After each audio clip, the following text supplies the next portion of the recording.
We're rolling. Okay. I guess I wanted to start by welcoming you guys here to the Mandala Center. I'm super excited to be part of this team and to have the series, the wellness series that we've got going. We're just kind of gaining some momentum and hoping that this will become a regular educational series every week. We've got a lot of good topics in store. So what I've given you today are a couple of different handouts. I want to go through the basics. You know, what I just kind of consider the basics of Chinese medicine are first, and then we'll talk a little bit about the 5-element theory and how that relates to the emotional metabolism, because that's really what we're here to talk about today. So, if you're a Kung Fu movie fan, then you'll know about a time in China that was called the Warring States period. And there was a time when there was no real emperors in charge, and there were some sort of feudal lords and tribal leaders, but there was really no cohesive leadership in the country. Got a couple more people coming in. Come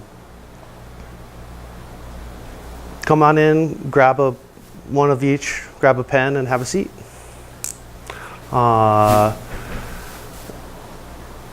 And during this time, there was a group of men and women who decided, you know what? Culture in China is done. We're heading out into the woods. We're going to live in nature. We're going to determine what's really, how do we fit in this world as natural beings? And they ate the things around them, and they slept in caves and under natural settings, and they discovered this balance of the 5 elements in nature, right? And that's essentially what we're here to talk about tonight. But at the root of things is this concept of the Tao.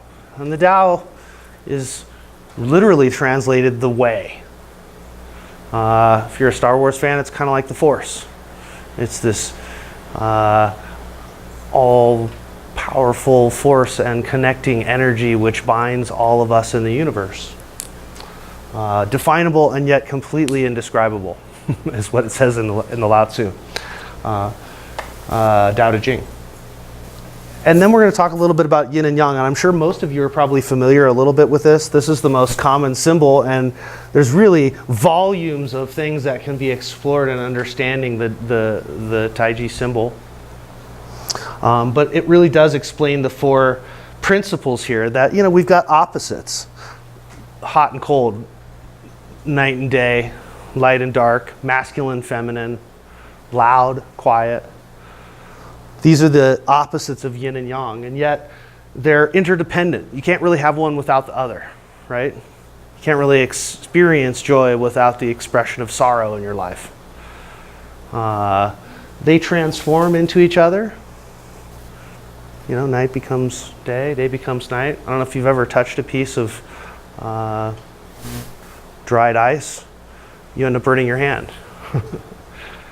And then they consume each other, right? Fire douses the water. We're going to talk a lot about that relation of consumption today and creation in the 5-element cycle. I'm going to skip over the 5-element theory and the outline because we're going to come back to it and talk about qi cultivation and then our application of Chinese medicine, and then the 4th piece, which is the modern world. You know, qi cultivation is all of the aspect of, you know, harmonizing the body through exercise, meditation, spiritual cultivation through study of literature or scriptures. Luke and I were riding on our bicycles today talking about these different practices. There's all different kinds of practices which help harmonize your body and mind to connect with the divine. And we would call that category qi cultivation, harmonizing the body and energy of the body to be prepared for that spiritual experience. And in Chinese medicine, when we're talking about the movement of qi in a body, it's one of the more important pieces, not only in the medicine with acupuncture and herbs and other things, but spiritually and personally in our lives. Then we have the clinical piece. That's where Luke and I and the Mandala Center come in with the acupuncture, the herbs. We're right in front of our herbal apothecary right here. You know, manual therapies, injections, all the different kinds of things that can be done. And then we don't discount the modern medicine as well. In China, there's really no separation in the East, in Hong Kong and Japan. There's no old medicine and new medicine. There's just medicine, and they choose what works, and you pick the most appropriate tool for the right situation. And that's really what we're trying to do here, is bring about that mindset, is that there are great tools for every situation, and in a lot of ways, the traditional medicines are great lifestyle medicine. Okay, let's just jump right into the 5 elements here, because that's what we're here to talk about anyway. And we're going to start with the creative cycle, right? That we know that this is the little tidbit I put up on Facebook last night, that fire creates the earth, and the earth creates the metal, like the ash, right? Or fire burns to become the ash. We draw the metal ore. If we heat it, it becomes a liquid. And of course, water nourishes the wood, and wood creates fire. So there's this beautiful synergy of the elements where they create each other. And to create balance in nature, there's checks and balances. We also have what's called a controlling cycle. And this is where sort of that balance of opposition comes in, where the axe chops the tree, right? Metal controls the wood. And the wood can hold up the earth. And of course, the levee holds back the water. And water douses fire. And of course, finally, fire melts the metal. And so there's this beautiful synergy of elements that brings everything together. And each of these elements in Chinese medicine we associate with an organ system. They have different Chinese names, which we're not going to get into tonight, but suffice it to say, we're not just talking about the physical stomach or the physical liver or the physical heart. We're talking about a group of function that's associated to the things that we know as those things, but we're also talking about a much greater capacity, mind, body, spirit, what each of these elements do. And as we're going to see as we move forward, each organ system has an emotional function and a spiritual function, and they have sense organs and tissues and everything that they correspond with. We won't be able to go too deep into that, but each organ system has sort of one of everything that it associates with, right? So, but the way that I've put these here, I guess I should reverse that one and do stomach here and spleen here. So with fire elements, we have the heart and the small intestine. We also have this, what Western medicine has determined is a new organ system that Chinese medicine's known about for a while, the pericardium and sanjiao, which is our interstitial system, which is an important aspect of our immune system and our spiritual wellness. It's said to drain and protect the heart. And incredible, the water passages. But that's also associated with fire element. The earth is our mother element, the spleen and stomach. You might think, if you know Western medicine, it's kind of more like pancreas as far as its functions that we associate to it, but it's really our digestive organ in Chinese medicine, spleen, and of course stomach. Metal is lung, large intestine. This is also one of these miraculous things that Chinese medicine knew a long time ago, that this is our immune system, it's our defense, it's our metal element. If you think about it, our alimentary canal from start to finish, our mouth to the end, is outside the body. It's the most yang of the yin. It's outside, but it's inside. It's pretty impressive. And then water element, no surprise, is the kidney and the urinary bladder. And wood is liver and gallbladder. And all of these are on the table too. So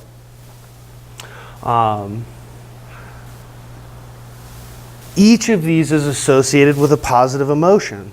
Now, a lot of people seem to be familiar with some of the emotions of the 5 elements in the Chinese medicine paradigm, but everybody seems to know the imbalanced.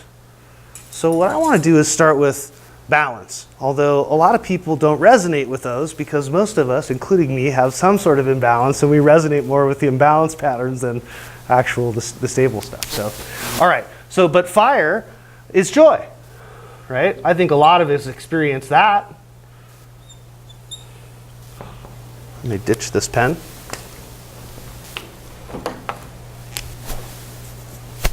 Earth element, that's pensive.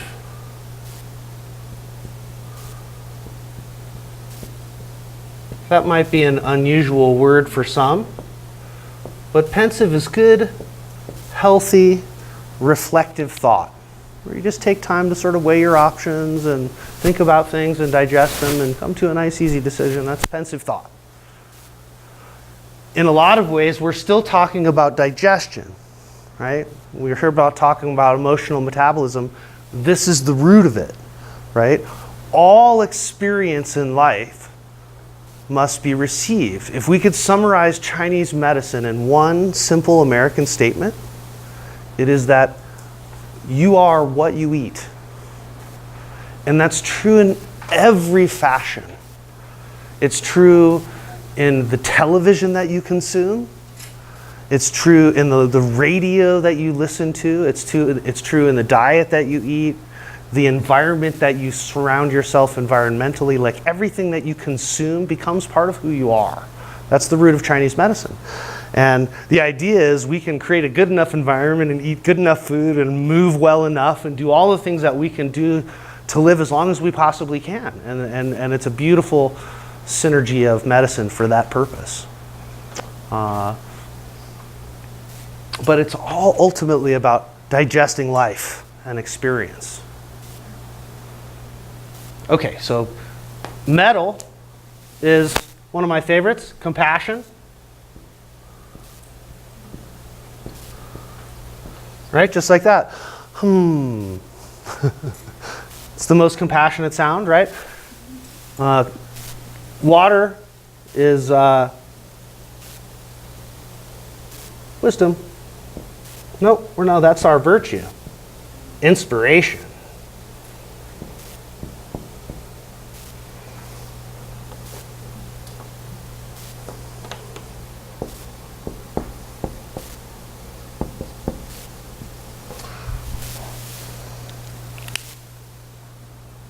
And finally, wood is assertion.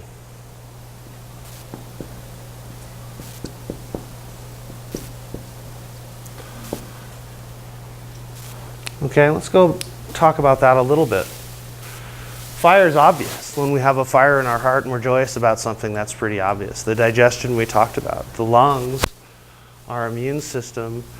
Compassion is so much about being able to receive an experience, just like we breathe in. Like even the Latin term for the medical physiological process, inspiration, is inspiratus. It means to bring in the spirit. Right? Kidneys, inspiration. This is our will. We're going to come back around and talk about the spiritual aspects later.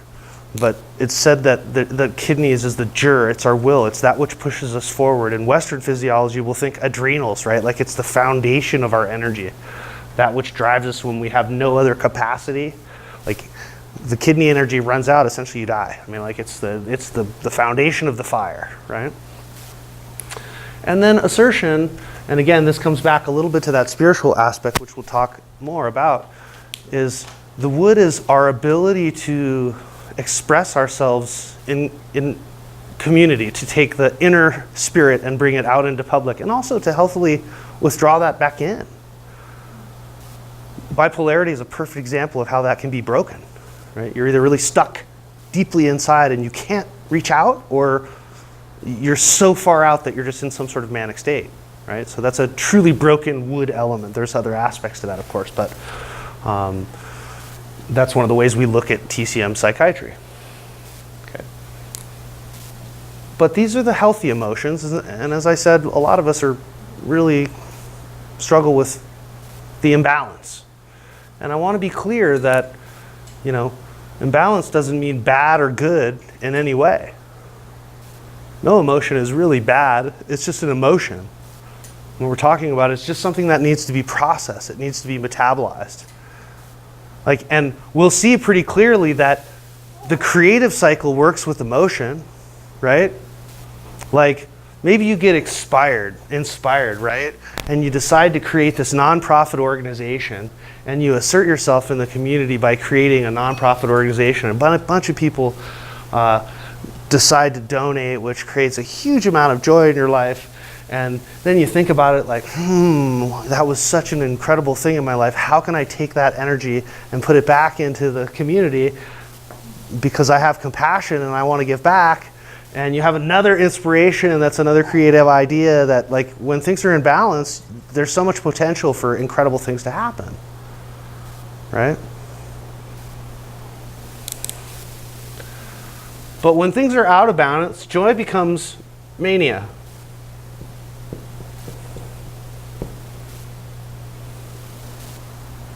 And pensive thought becomes worry. That's right, Monarch. And without compassion, we have grief and sadness.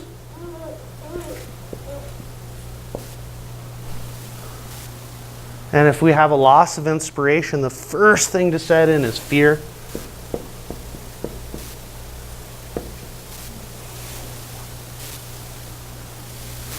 And if we have an inability to assert ourselves, or if people are asserting themselves too much on us, the end result is anger.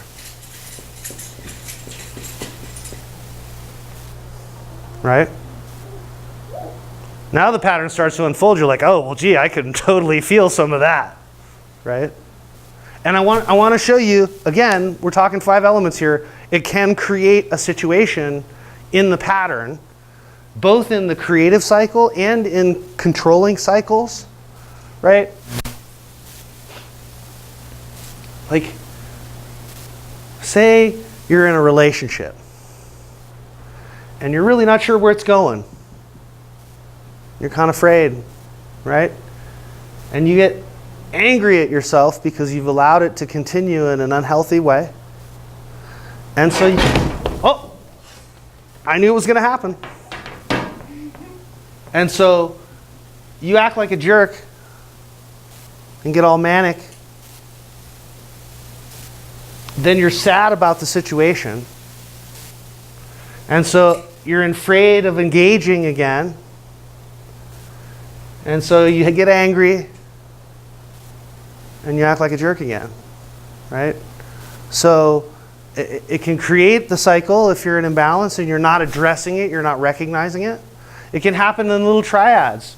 You know, a lot of people just worry, so they get angry and then they act like a jerk, and they worry and then they get angry and they act like a jerk. It's just like, or you're just really sad and you get angry at yourself and then you worry, and you're really sad, and then you get angry at yourself and then you worry some more and you're really sad.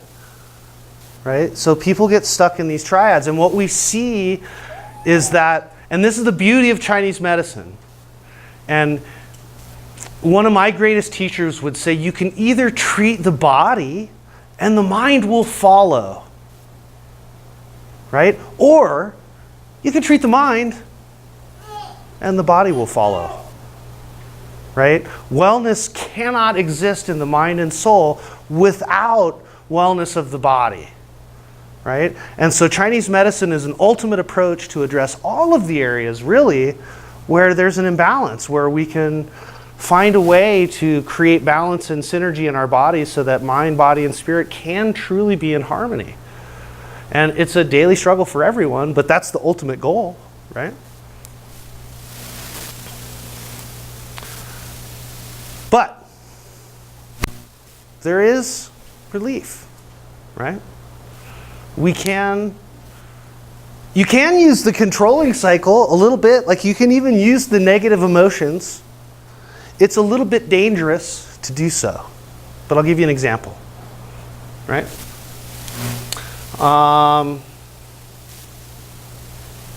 Hollywood uses this one a lot. Say someone's totally freaking out and they're just acting like a maniac, right? What do? They grab you by the collar and they go, get a hold of yourself. And what they're doing is using fear to overcome the mania. It can work. It's not always the safest way to go, okay? What we're going to see and what's on your correspondence table is there's actually what's known as a virtue.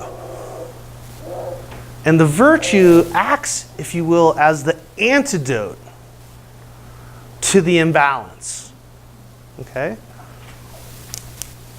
And we'll explain each of them, right? So the virtue of fire is propriety.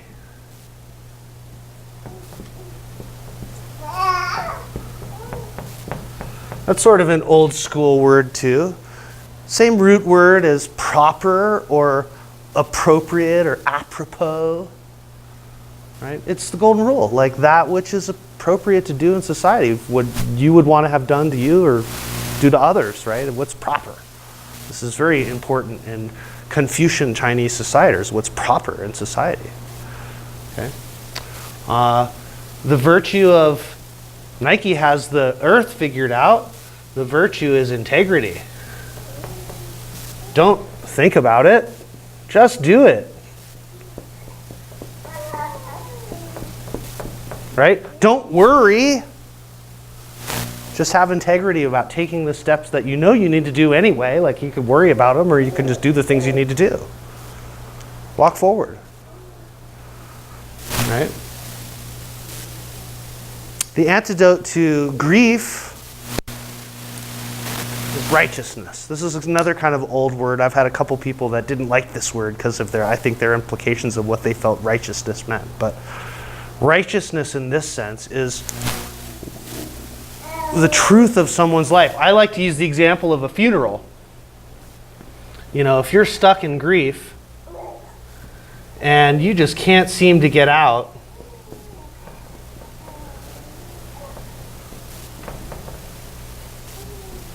you'll have to forgive my spelling. GHT. I guess. Well, close enough.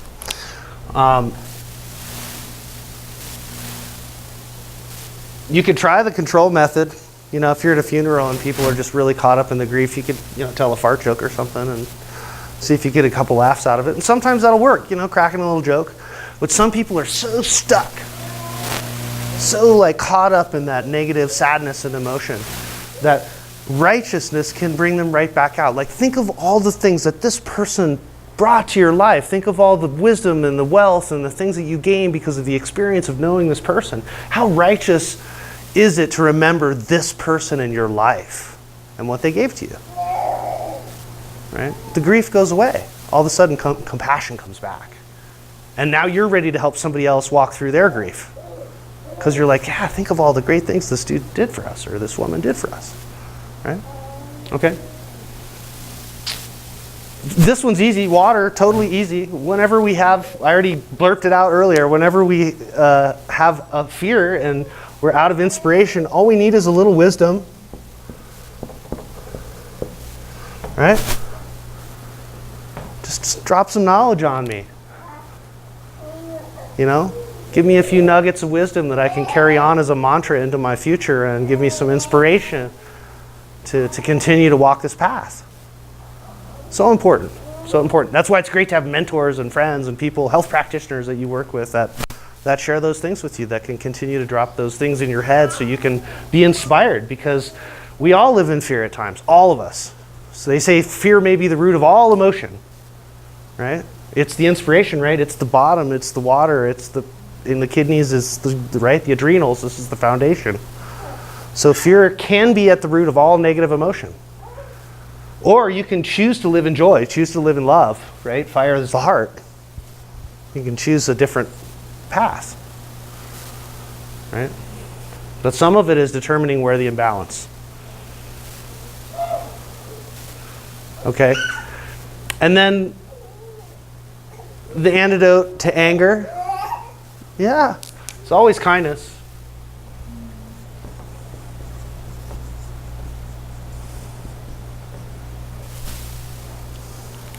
Always kindness. When I was a kid growing up, I did a lot of work with youth groups and mission work, and LA is a place where there's a ton of anger. And especially on the freeways. And although my paradigm of the spiritual universe may have shifted since I was a teen, one might say, I still believe in the intent of what I was doing is that every time somebody would like get angry at me in traffic and roll down their window and start yelling at me, I would roll down the window and smile at them and go, God loves you. Have a wonderful day. And so many times it just stopped people in their tracks. Like, you can't really be angry at someone. I mean, some people are so angry, they're just going to be angry. It doesn't matter who you are. They're just going to be angry. They're just stuck in here. And, you know, the liver is all about chi flow and movement. And when that stagnation happens, anger can erupt. Okay. All right, so that's the foundation for the emotional metabolism, right? And the virtues work in the creative cycle. The virtues work in the controlling cycle. Like, let me give you another example. Let's go back to our funeral, right? One of the most important and difficult stages in grieving is anger, right? And especially when you're a young person, because when someone dies, you don't really get it all, and you can be pissed off at the world. And that compassion which drives somebody to point out the righteousness in the life of someone who's passed is really an ultimate act of kindness, right? And so what they're doing is they're using that virtue, they're using that kindness almost as an antidote to anger. I remember when I was a boy, my mom always used to go, "Don't you smile. Don't you dare smile." And when you're angry and someone's trying to do, there's no way you could not end up smiling and giggling and laughing, right? Kindness truly is an antidote for anger. And I don't want to spend too much time going through each one, but if you take the time to meditate on each of these elements, you'll see that integrity is the solution to worry. Like, if you have a lot of worry in your life, yeah, we can talk about your spleen and balance and give you some spleen strengthening herbs and get you some exercise and some acupuncture and some things to stimulate all that. Great. But we can also tell you to, stop overthinking, stop trying to be perfect about everything, stop trying to worry about everything, and have integrity about what you do. You know you got to do it. Just do your thing.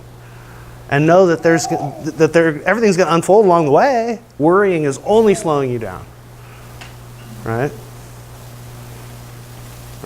So, what I do want to get into, though, is the spiritual aspect a little bit. And before I do, and I rarely do this, but I read this earlier today, and I think it's a paragraph that sums up in a concise way really what the Shen is. Okay? When we think of the Shen, we would use the word spirit. So our soul, our spirit, is our Shen in Chinese medicine, S-H-E-N, right? But it also has elements and aspects that are deeply intertwined with this metabolism. And so I want to touch on that piece, and then we'll wrap up with all the technical stuff, and we can talk about questions, and you can, we want to talk about specific patterns. If this has evoked a few thoughts, we'll get into that stuff, okay? So I'm going to give you this paragraph about Shen. We're going to briefly talk about each one. The Shen is the link between the heavens, man, and the earth. It's the interface between spirit, energy, and reality. This uniquely human aspect is partly endowed to us by heaven and by our parents, as what we call the prenatal Shen, and partly manifested in our lives as the interaction of our essence, what we call Jing in Chinese medicine, Qi and blood, the elements that make us move in life. It is the most rarefied of the essences that creates us. We talk about in Chinese medicine the liquid essence being the Jing, the energy essence being the Qi, and the spirit essence being the Shen, right? The Shen is also the seat of human consciousness and the foundation of mental activity. The Shen is the interplay of all of the emotions and the 5 aspects of our being, which we're going to talk about: the ethereal soul, the mind and spirit, the intent, the instinct, and the will.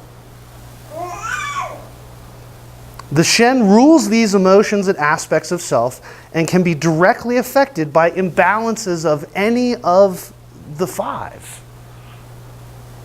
Right? So any emotional imbalance, any physical imbalance, digestive imbalance, urinary problems, heart palpitations, any physical imbalance can be an indicator of disturbance of the Shen.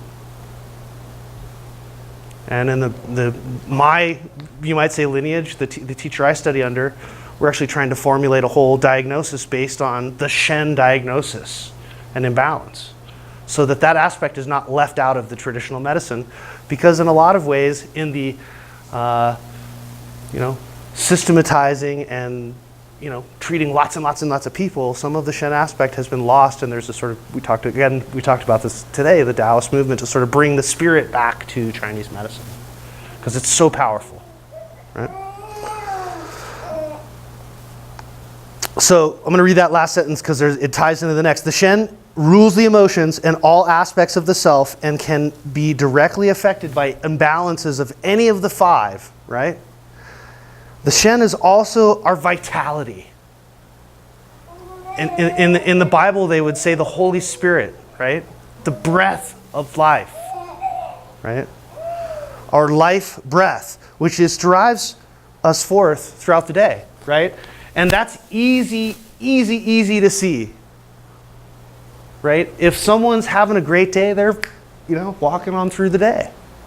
If someone's just, or someone's just, you can just see an emotion emanating from a person in their posture. That's one of the greatest tools of the diagnostic piece of observation. Just looking at people and just really observing what the experience they're going through in the moment.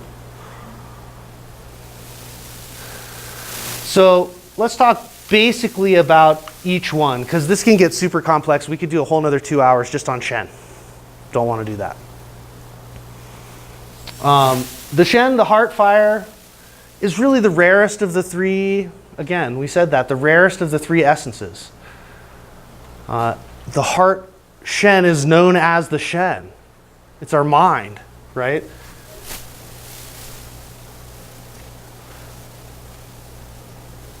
It's the process of thinking, consciousness, insight, cognition. When it's not working right, or when we're doing too much, it disturbs our sleep. The Shen of the heart has an intimate relationship with the ability to sleep, right? And we all know that if we've ever been through a heartbreak of a relationship, you don't sleep well at all. But it's also our intelligence, right? This aspect of mind. A lot of people might think of the traditional definition of spirit is the heart Shen. Okay? The earth is we already talked about this. It's intent. It's our digestive thought. It's our ability to rationalize. It's our emotional metabolism. You might thinking of thinking, studying, taking in information, and our intention to do so, right? And when you get stuck in worry, it's really hard to move forward, and you're not sure what the next step in life is, and I don't really know where to go, and gosh, how do I get there? And some of that is that stuck emotional metabolism, or even stuck physical metabolism that's disabling you from digesting some experience in life and moving forward. And some of that is intention. That's why integrity works, right? If you can set your intention in a place of integrity where all that worry can be set aside, you can just walk out and do your life. A lot of times things start to metabolize. Like those of us who've fallen off the exercise bandwagon and then gotten back on, it's about like, okay, these first few workouts are going to just be horrible, but I know like that momentum's going to come there, and then all of a sudden, so that integrity driven by your intent is what got you there. That's that aspect of the metabolism of spirit that is so, and really, as I said, the earth is the mother element. The stomach meridian goes right through the nipple. Like it's the true, we think of like comfort food, right? When we're worried, what do? We turn to foods. And, here's the interesting thing, folks. Guess what the flavor of earth is? Sweet. Right? Or if we have fear, we turn to the salty down here. That's often some people's thing. Right? So that's the spleen. The metal, the metal is called the Po. It's our corporeal soul. It's really our instinctual body.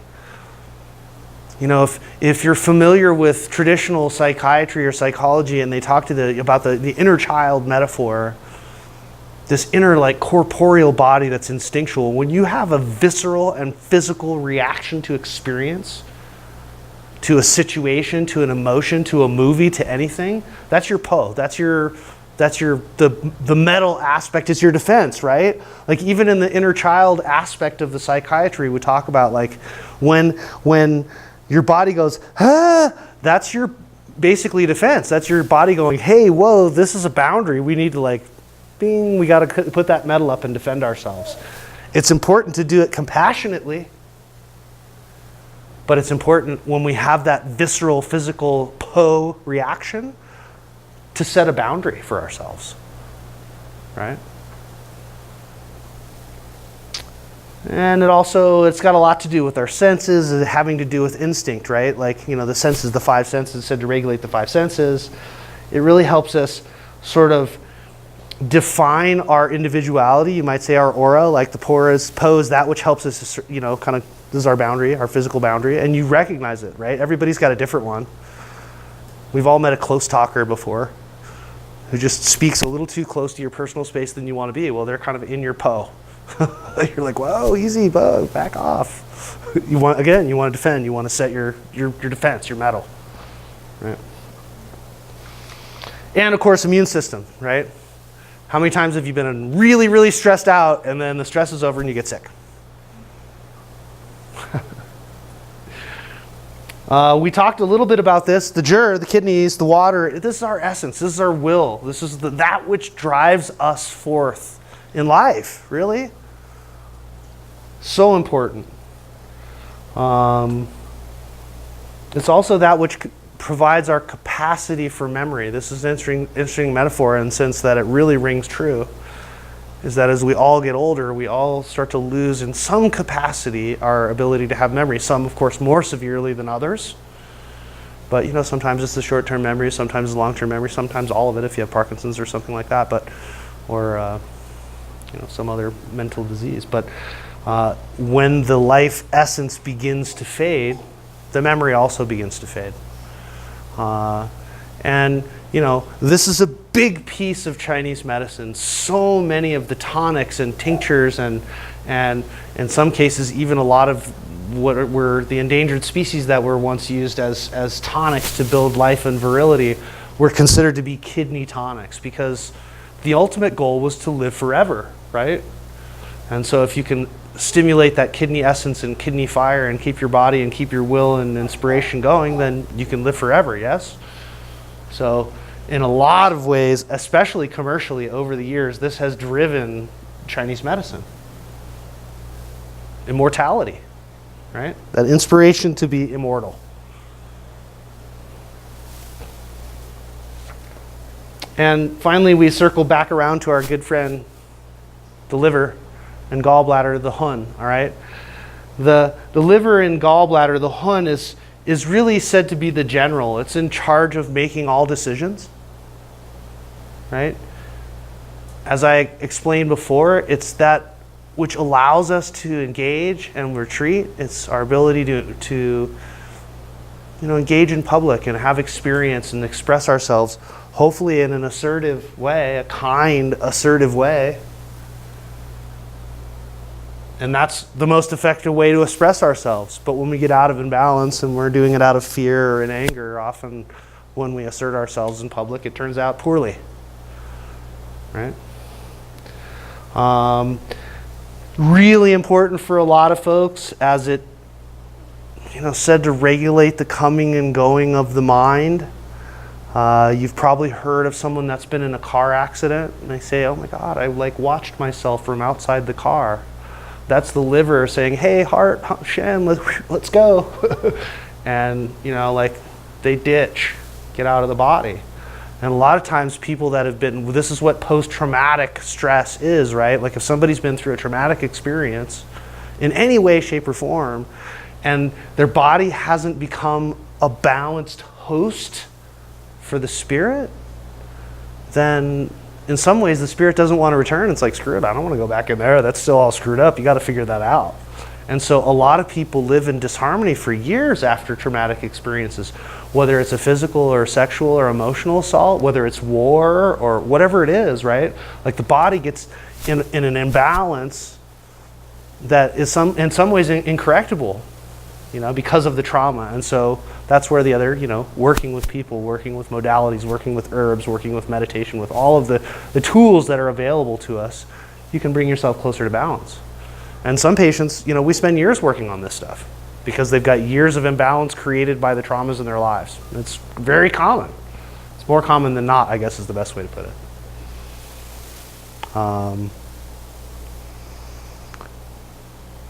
The Hun is also that which regulates dreams. And it kind of circles back around. There's a really important triad between the water, the wood, and the fire, right? And the dream state is really in so many ways regulated by these three. And if we have an imbalance between the water and the wood, a lot of times we have disrupted dreams or disrupted sleep. We already talked about that. But if the liver gets involved, because remember, it's just like our physical liver, the wood element is responsible for metabolizing our emotion. It digests stress, fear, anger, anxiety, all of the toxic stuff that we would like drinking a shot of whiskey or taking some drugs. We have to process all that negative emotion. It has to go through the liver. And we won't go too deep into it, but there's a few hours every day where there's a little time where the energy spends in each of the organs. And in the middle of the night is the time of the wood. It's the time of the liver and the gallbladder. Right? And so if you're having nightmares and you can't sleep and you're like waking up thinking about the situation in your life that you just can't solve, guess what? You got an imbalance here for sure. That's a no-brainer. People come in and go, oh man, the last few nights I haven't been able to sleep. Well, what time? Well, I wake up at 2:30 every morning. Well, let's talk. So, it can be a very clear pattern. Now, one thing I want to point out, backing way up, wood is not oak. Right? Wood is bamboo. It's the flexibility of the wood. Those of you that practice martial arts know that a lot of times it's the yielding instead of the attack, which is a better way to take your opponent. Right? The Tao, that's the Tao of martial arts. Bruce Lee talked a lot about that. Right? That it's not always strength and attack that gets the opponent. Sometimes it's yielding. And so, important aspect of wood. Right? So I think I've covered a lot of stuff. I gave you a bunch of details, a chunk of information. I certainly want to entertain any questions that you have. But I wanted to try and cover a little bit about each of the aspects of the 5 elements and what they really mean in Chinese medicine, and also how that metabolism can work in the creative and destructive cycles. And I truly appreciate your time and attention. So, do you have any questions?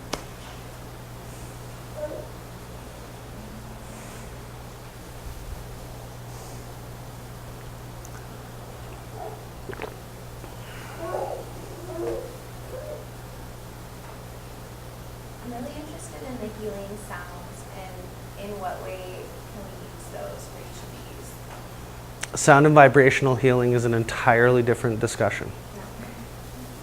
And I would love to get into that, but that's not something we can really do today. Suffice it to say, to answer your question a little bit, the sounds that are there, the sh, and if you have blockages in each of, like if you have a liver thing and you make the liver sound as a mantra or as a meditation, it can help move the energy of that organ, or at least that's what it's believed. Right? I haven't, to be all transparent, I haven't practiced the sound therapy a whole lot on myself or with patients. There's so many aspects of treatment and elements that I tend to be drawn to other things. I do have some friends that are traditional practitioners that use sound therapy very much. I even have a friend that uses her didgeridoo and tone drums and other things to work with patients and has them make sounds. And I also know in Reiki, which is, sound release is very important, right?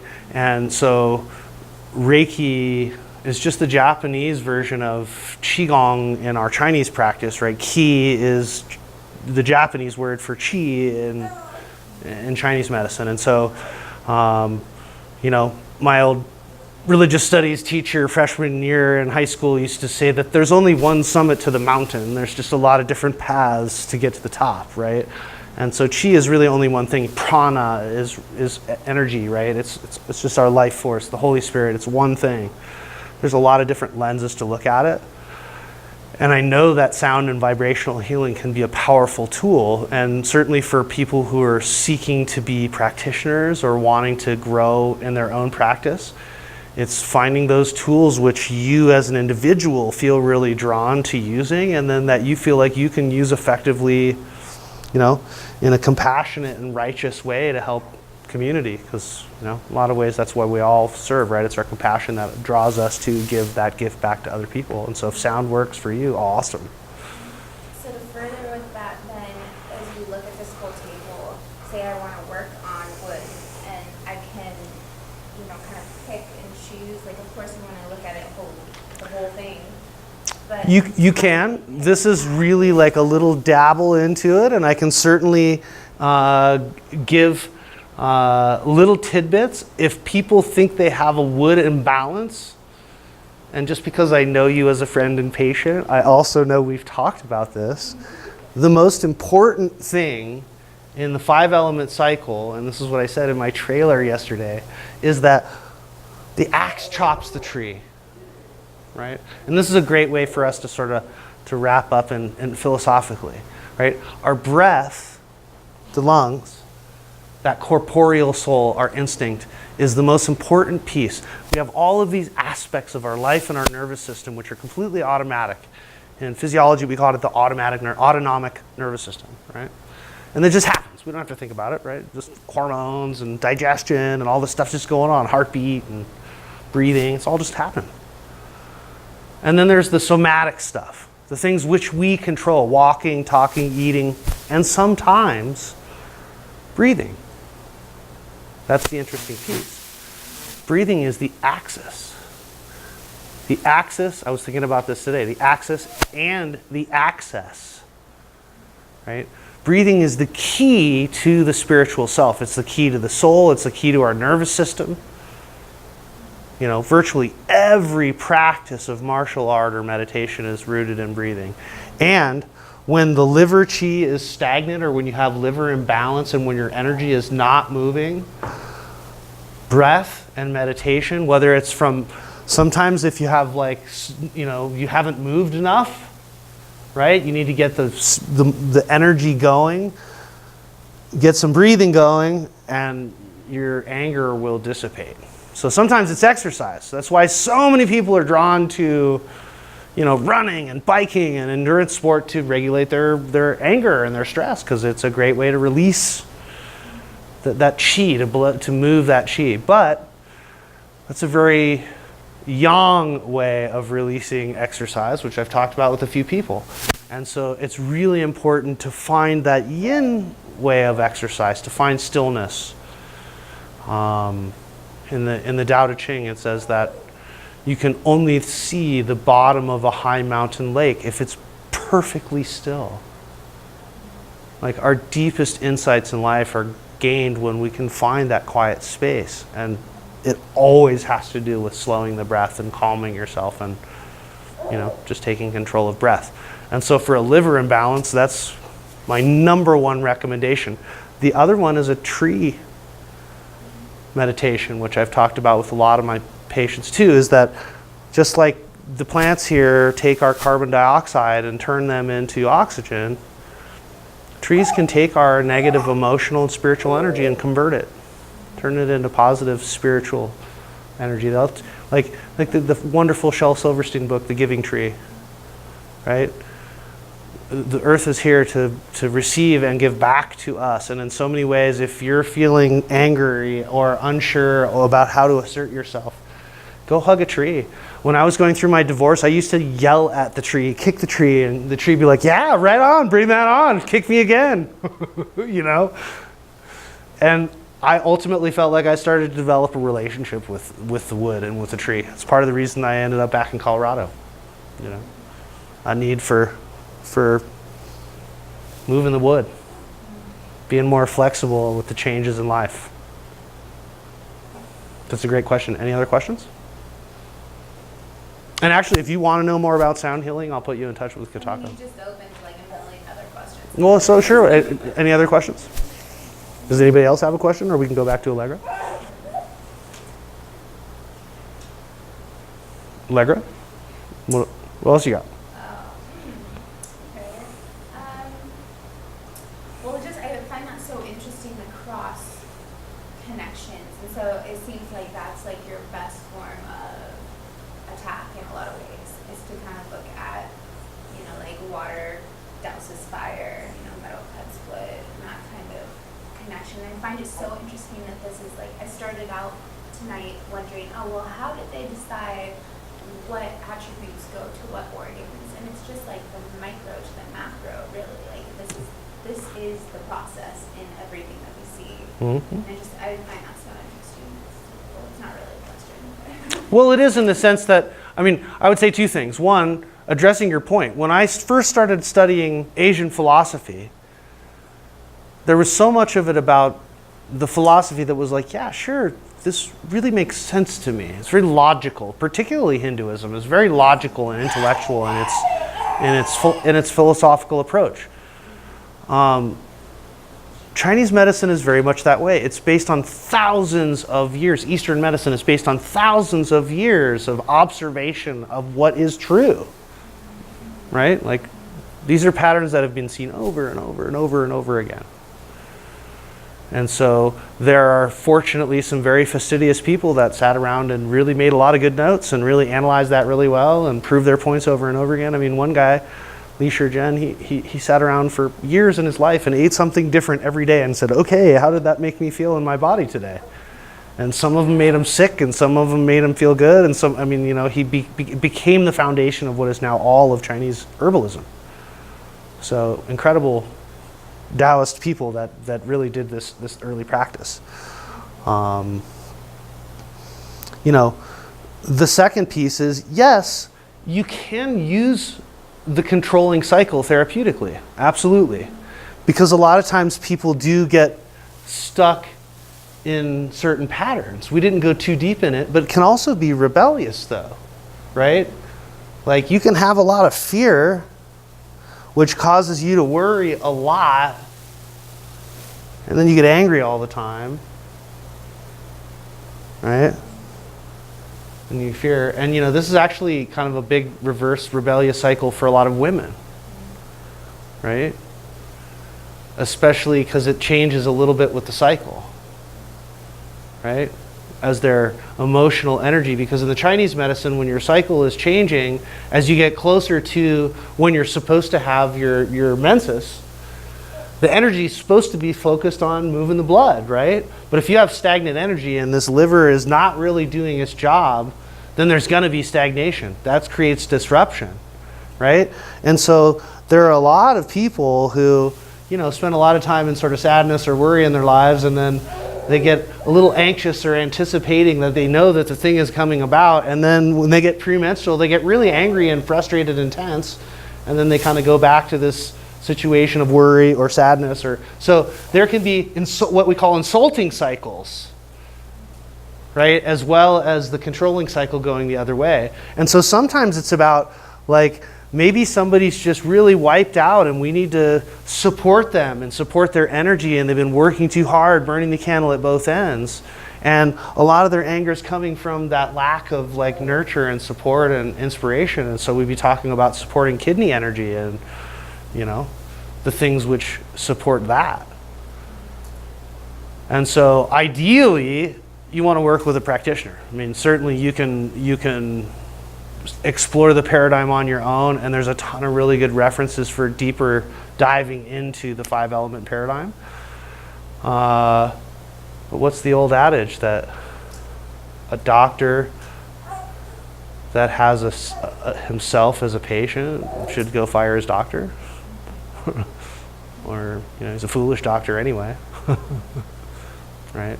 And so as much as it's important to understand all this stuff, even I choose for my own imbalances to understand the paradigm, but then seek others to give me that outside reflection and treatment of, there's a piece of that therapeutic process, especially for healers, to go and be vulnerable and say, okay, well, here's where I need my work, and to do your own work, right? Instead of trying to think that you can sort of fix yourself and not have to see other people.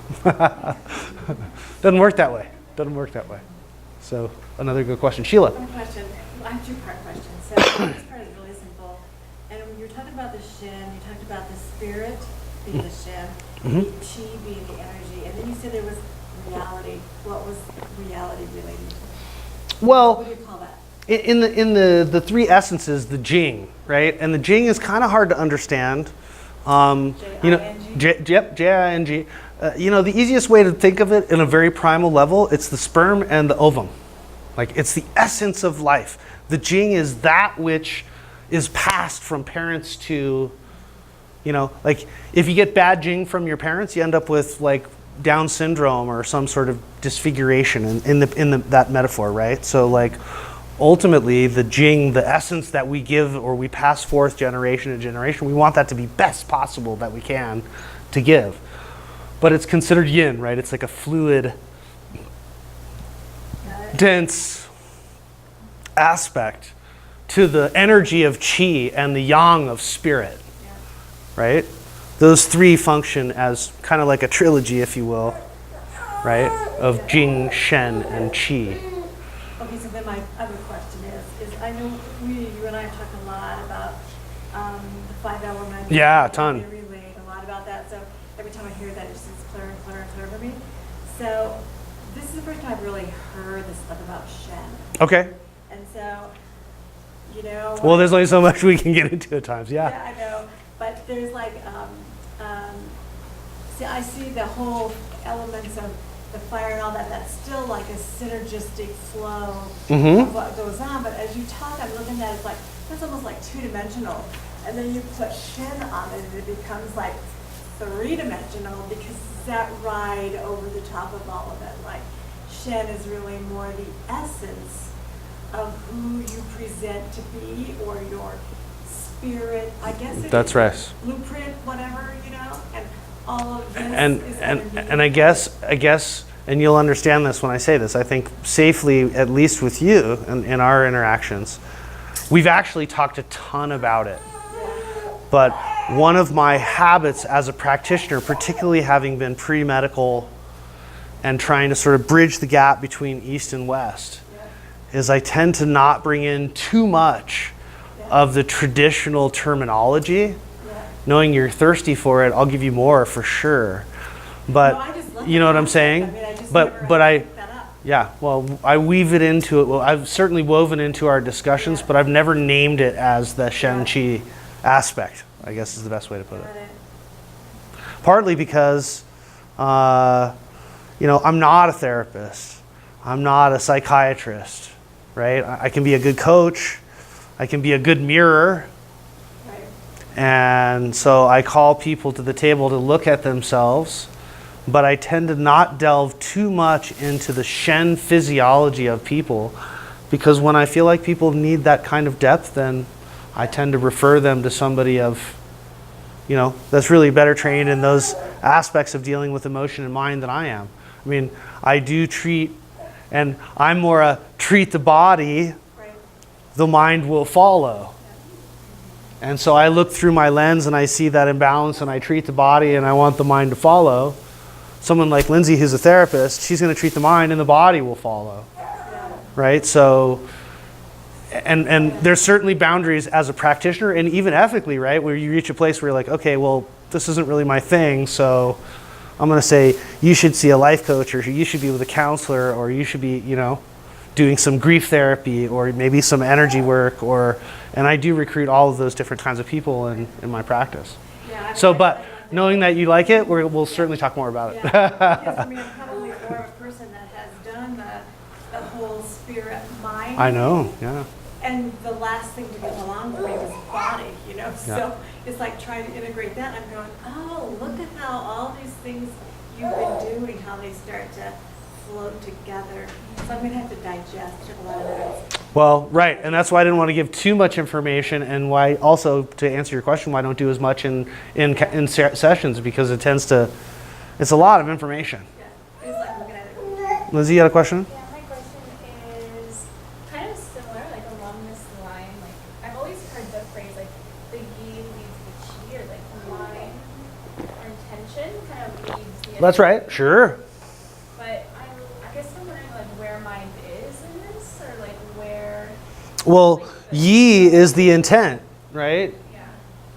So, and when we talk about the yi leading the qi, like in the process of the manufacturing of qi in body, this is the source, right? The digestion and the spleen and stomach are the source of transforming all of which we consume into qi, right? And so that's true on a physical level, but then what we're talking about is the emotional level, right? So that which you consume and becomes your intent is that which guides your action. So your yi is your qi. Like, right? I mean, this is one of those big debates in like the school violence thing, not to bring up a controversial topic, but like if somebody surrounds themselves with, negative games and shoot them up and angry violence in a hostile environment in a family home, and they're constantly surrounded with, then the intent that comes out of a person that's in that kind of experience is often a negative intent, right? Versus somebody who's surrounded with positive messages and reinforcement and loving family and all those things, the intent that comes out of, now sometimes people just do bad things, but, the intent is so much a part of the experiences and everything that we receive. If you read positive, inspirational books and, The Power of Positive Intent and all those old classics, and read about wellness and, mind growth and evolution, then those are the likely things that are going to happen in your life. If you read about murder and horrible things, then you're going to have bad thoughts in your mind all the time. And that intent, that digestion can be how you manifest your life. And what it really tends to do is manifest in the sense of putting you off into other emotional patterns, right? Like if your intent's not in the right place, then maybe you're sad all the time, or maybe you're stuck in fear, or maybe there's some combination of worry and fear and anger, or maybe you're manic all the time, or who knows what that imbalance. That's totally different with, every individual is completely different in their experiences and how do they come to where they go. And so, you know, that's the beauty, is there's a unique path to guide them back to their own wellness as well. Yeah. And certainly this system can be a great way, because when you start to, as you're starting to do, to eviscerate it a little, like pull it out and really feel it, and just like, then you can understand the paradigm a little deeper. Yes? Is there a sense of like a natural balancing, like the system itself is self-preserving in some way, or? Oh, absolutely. In physiology, we call it homeostasis, right? Like that the body naturally wants to be healthy. Like, we can do a lot of things to disrupt it, but it's amazing how even if we totally abuse our bodies, most bodies could still be pretty healthy, right? But what the Chinese figured out is if that you do all the right things, the capacity for life and thought and feeling and experience and soul experience can really be heightened by health of mind, body, and spirit. That's why I chose mind, body, soul, mechanic as my, you know, moniker, so to speak, because you have to work on all of those aspects to really reach a life which is in that balance. And we all fall out always from time to time, and we just got, it's not a destination, it's a path. Yeah. So any other question? I have a question on the flavors. Touched a bit on the flavors. Okay, sure. And I'm curious to your perspective about, on a societal level, what a society's flavor preferences. Well, let me write them in, since you and I are familiar with them, but maybe not everybody is. I know they're on the correspondence table. Here, let's pick up one of the shrapnel pens here. Okay, we talked about earth is sweet.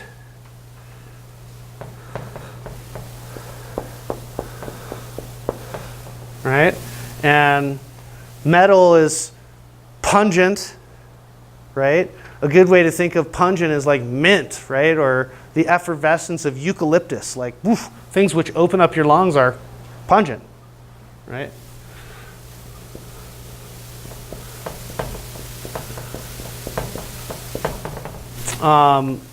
Kidneys, we also talked about water, and that which holds water is salt. Right? There's this beautiful balance between the salt and the water.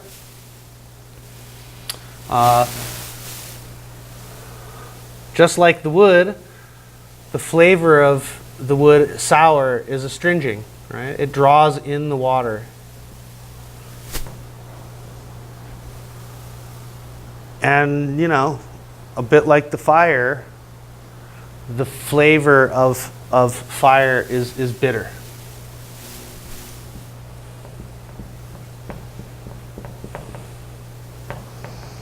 And to answer your question, culturally, I'm actually totally going to steal a quote from one of my teachers. And then we'll talk about it a little deeper. But Dr. Yang, who you know, would say that in the West, you get sick by eating sweet and salty. So all of your formulas are sour, bitter, and pungent. That's why if you work with a Chinese medicine practitioner long enough and you get to a pretty good state of balance, you start taking tonic formulas, they're all tasty. The tonic herbs are sweet and delicious, but you're sort of more in a state of balance and you're supporting the body. But when we have imbalance, it's often the things which have excess in our lives, right? Now, there's also, you asked about cultural paradigm a little bit, right? I think it's expanding as capitalism, as the idea of individual possession of property is spreading all over the world and everyone is taking on the responsibility of all of that. Stress is growing everywhere. It's not like we have a, you know, franchise on stress, and these patterns have been evolved in people or observed in people throughout the world. But, you know, we have a huge amount of people in the West that are really unhappy in their lives and stressed about their situations. They don't feel like they can assert themselves and do what they really want to do. Or that they've always got the man on their back, like they've always got job or money or the debt or whatever it is that's holding them down, right? And, you know, their life is kind of sour, right? And in an insulting way, there's a, in the I want to say it's in the Win Bang. In one of the classic texts, there's a phrase that resonates with me here that sweet emolliates the liver, right? Sweet is a flavor which kind of like, makes the liver kind of soften and, right?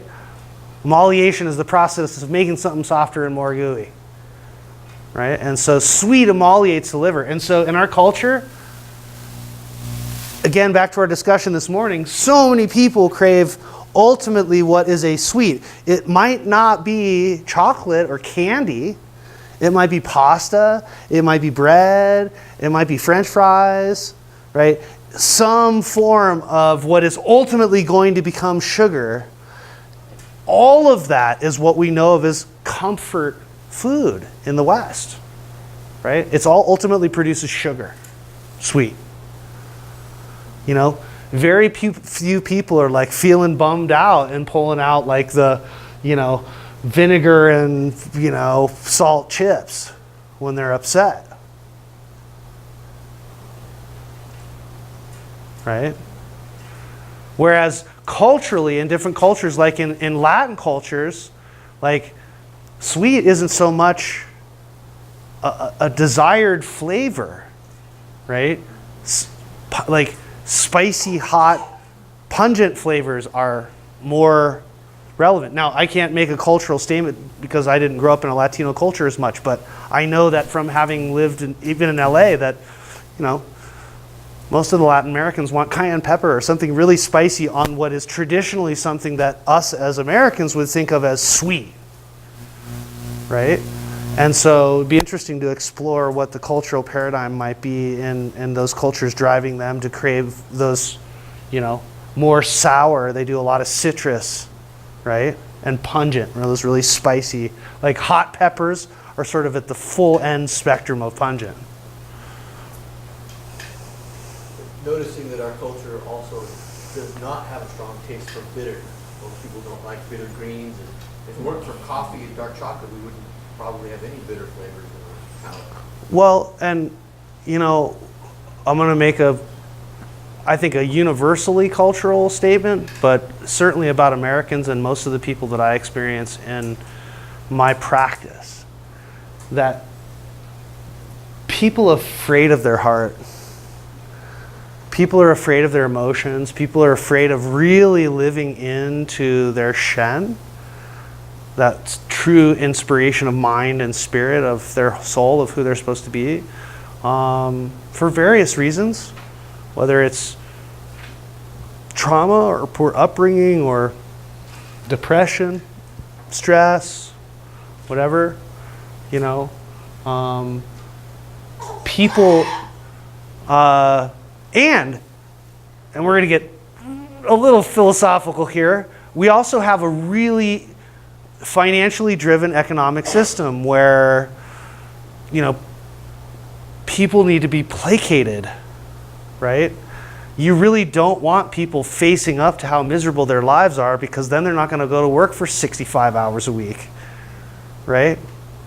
So if you fill them up with salty and sweet and all these yummy flavors, send them back to work, you know. But as we know, a lot of the cleanses that we do include sour and bitter flavors that help to not only like open us up physically, but like the St. John's wort, right, which is very bitter and has this opening of the spirit capacity to really like help you have that realization of clarity of mind about how do I see me. And I think, you know, we all have fear of doing that at times, but I think it's very prevalent in our culture, and in a lot of ways we're encouraged to not do that. You know, to wear the cool hats and the cool clothes and to fit in like everybody else and to show up on time and do your thing and, you know, like step in line with the Joneses. And it takes courage. It takes a lack of fear, right? It takes wisdom and inspiration to really get to that place where, you know, you're going, man, I'm eat those bitter greens every day. You know, that's a broad circle statement, but you know, I think there's a lot of depth to be explored there. That's one of my pieces that keeps me coming back to the 5 elements. Right? Is that every time I explore the discussion, there's a new layer of something to unplug. Any other flavor questions? That's great, thank you. Yeah.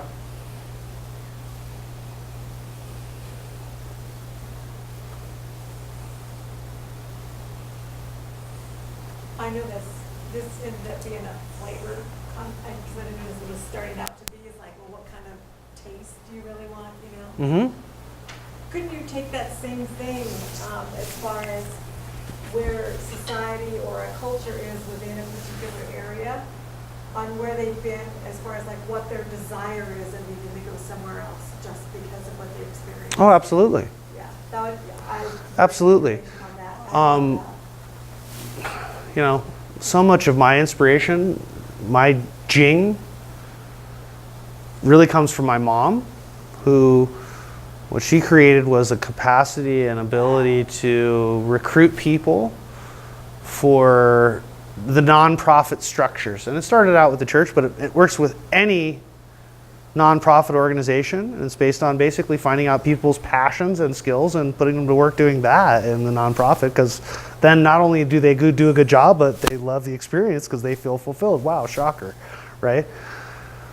But this could be done on a global level. Like, we're starting to get to a place where we're talking about global consciousness, global economy, right? And so, you know, why not give most of the agriculture to countries that are excelling and exceeding in agriculture, and farm out industry to countries that are doing industry in some ways better? And it's a different way of thinking, because it's not all me kind of mentality. But the reality is, as a group, particularly a group that's trying to move forward, when you work as a group and identify the skills and talents of everybody in the group, and you put everybody to work doing those things, then the group has to flourish, because everybody's A, doing what they're good at, and B, really having a good experience doing that. And absolutely, I mean, as part of a coaching model, it's absolutely something that can be incorporated. In industries, you know, like, Yeah. you know, example, you know, like those that are stuck over here in this, like, you know, aggression. There's somebody who does that. Do you know there's an author who writes about the 5 elements of business? Do you know who I'm talking about? There's one, and then there's also, like, this is also tied into feng shui, right? And there's so much about the feng shui of business and how energy moves within and out of business, not only because of like the alignment of things, but of clutter and structure in your life. Well, yeah, so I'm talking about collection of individuals within inside of industries, Yep. and then they're out of balance, and so So that much. drives them to become healthy or to become balanced. It drives them into these other elements. Well, you're absolutely right. Like the triad or like the cycle can be 4 people or 5 people, right? Like you can get into an emotional pattern that's stimulated by a group of people, not just one, right? Well, I'm Say really- you have somebody who's at work who's really angry and, you know, pissed off all the time and really over asserting on people. Then you get people who are really anxious, people who are really worried, people who are sad about going to work, people who live in fear. Right. I'm talking about a collection of people that, because of the way maybe decades, or at least 2 or 3 or 4 decades, things have gone a certain way, and all of a sudden it's so out of balance for those people that there's no longer that which gives them, they're out of balance in their whole beingness. And so I'm just an example for me, just knowing, okay, they need to go over here to Earth. We can't be over here in this little fire thing going on, you know, we have Right. to be someplace else. So is there any writings about that kind of thing? Not that I know of on a societal level, but here's the way I think of it. As you know, I work with a lot of athletes, Yeah, right? yeah. And the human body is one of the most remarkable machines, for lack of a better word. that is so capable of adapting and changing and compensating that people can adapt a completely imbalanced life, even within a group or a company or a series of companies, an industry even, I would think, right? Like that's what we're talking about with this whole idea of, you know, minimum wage. I mean, how many people are working way harder than they should and don't even make enough money to live in any of the cities in the United States, right? That's a severe imbalance created by society, right? And so, you know, some of that can be, you know, corrected. Some of it is very cultural. I think it's true whether it's business or charity or politics or social change, it comes back to, I need to find me, like where can I be in balance in all of those things? And then going back to the example that I used, that you have this deep compassion for service and for giving to the world, and that it inspires you to do something that you then assert yourself in community and really bring forth to the public. And, you know, that is something that really gives you a sense of integrity, right? You reflect about how you want to serve some more and you keep moving forward. And that's also going to, I think naturally, and this is the way the 5 elements works, and just the way chemistry works, right? Like we all sort of fall into the areas where the need is greatest. And if you create a synergy of balance, people who are imbalanced are going to be drawn to that. That's the nature of yin and yang, right? If you create positive, the negative will be, and ultimately if it's right, it'll make balance. Yeah. But let's talk more about that, because there's definitely some meat on those bones there. There is. Yeah? Yeah. Yeah. Anything else? Thank you guys so much for your time. Thank you. Okay.